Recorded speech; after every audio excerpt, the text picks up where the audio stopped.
Large intestine 1 is at the radial nail point of the index finger. I'm going to be looking at the proximal and radial borders, looking and feeling for the flare of the bone, looking at where the nail bed is and putting my point in.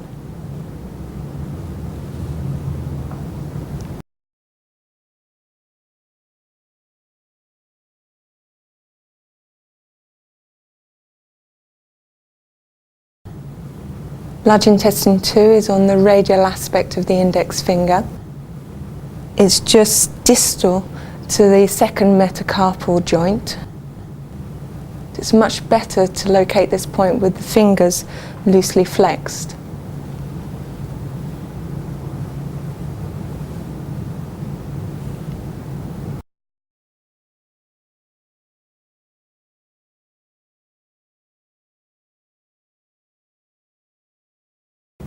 So moving from large intestine 2 to large intestine 3, over the head of the second metacarpal joint into a significant depression.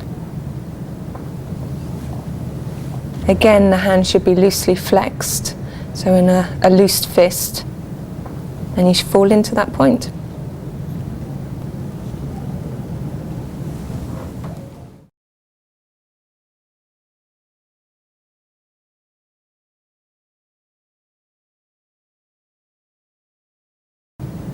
Large intestine 4, you're going to find the length of the second metacarpal bone.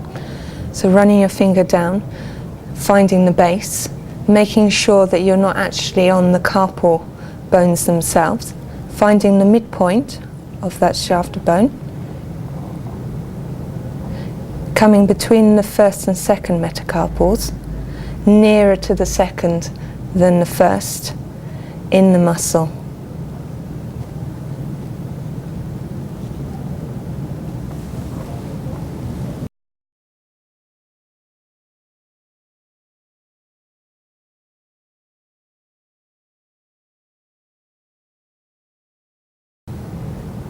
Large intestine 5 in the anatomical snuff box. I'm going to ask Laurie to extend his thumb under resistance, and that brings the snuff box into relief.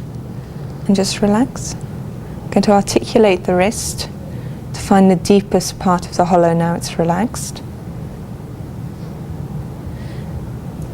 And I'm going to put my point in, which is in between the two tendons of extensor pollicis longus and brevis.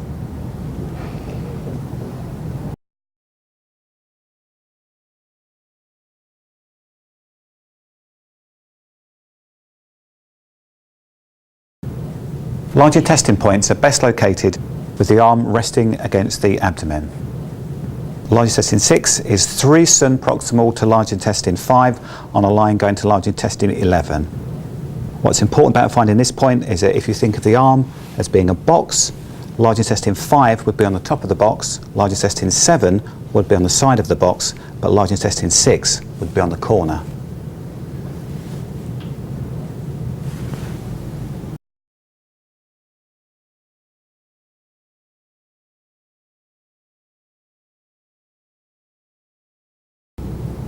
Large intestine 7 is located 5 cm proximal on a line joining large intestine 5 and large intestine 11. The point has quite a bony feel.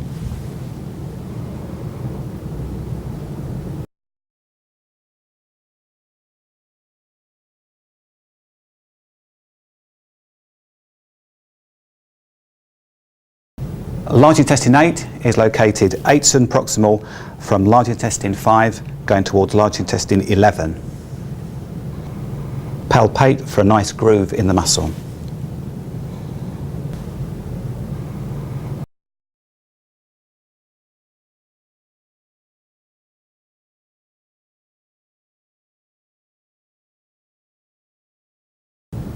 Large intestine 9 is located 9 cm proximal on a line joining large intestine 5 and large intestine 11.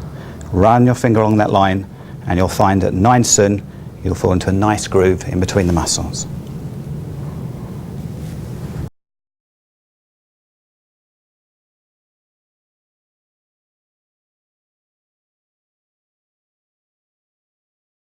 Large intestine 10 is located 10 cm proximal to large intestine 5 on a line heading towards large intestine 11. Palpate along that line and fall into a nice groove in the muscle at 10 cm.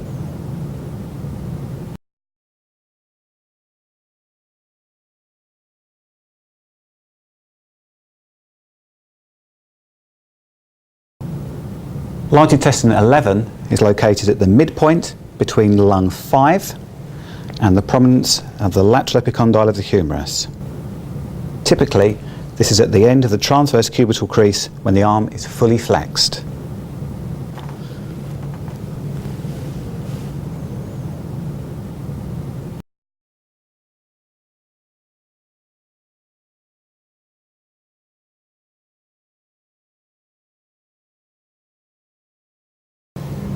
Large intestine 12 is located 1 cm superior and 1 cm lateral to large intestine 11. Palpate for a nice groove.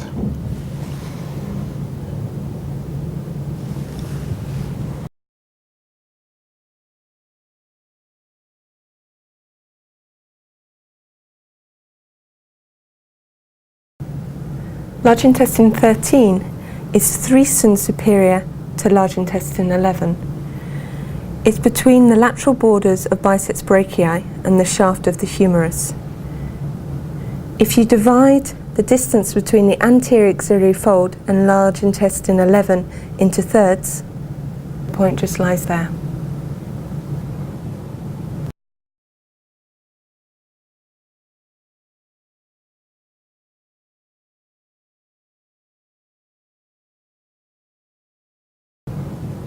Large intestine 14 is located on a line joining large intestine 11 to large intestine 15. It's often described as being 3/5 of the distance between large intestine 11 and large intestine 15, but this isn't always very accurate. The best way to find it is to have a person adduct their arm against pressure and then palpate down until you find a nice depression on the inferior aspect of the deltoid muscle.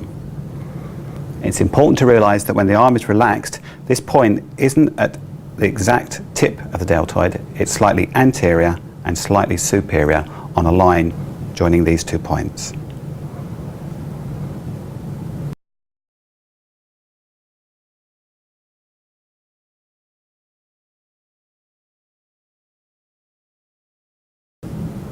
Large intestine 15 is located anterior and inferior to the acromion process at the origin of the deltoid muscles. The easiest way to find this point is to take the weight of the person's arm, extend their arm, and palpate for the clefts between the anterior, lateral, and posterior heads of the deltoid. If you push medially, you should be able to feel the bony extremity of the acromion process. You need to locate this point inferior to the acromion process between the anterior and lateral heads of the muscle.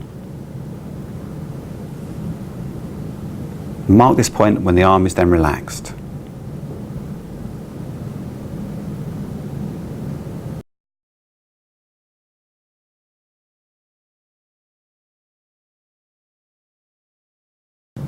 Large intestine 16 is located on the superior aspect of the shoulder. It's in a depression which is medial to the acromion process. It's medial to the lateral extremity of the clavicle and the spine of the scapula. Palpate to find a nice dip. This point isn't on bone, it's in a nice dip.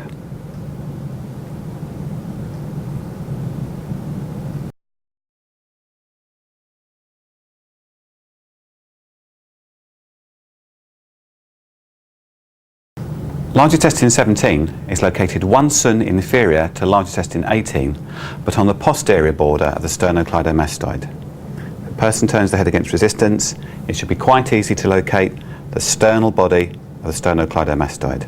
Mark your point 1 cm inferior, and then have them relax their neck.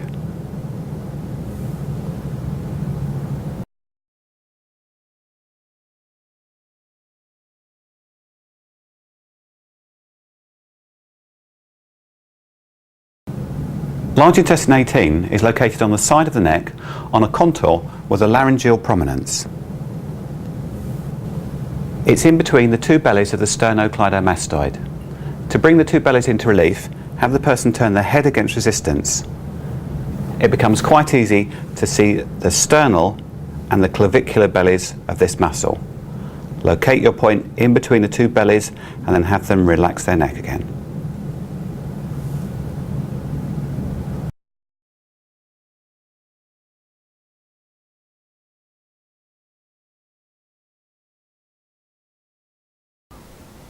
Large intestine 19 is directly below the outer margin of the nostril on a level with DO26.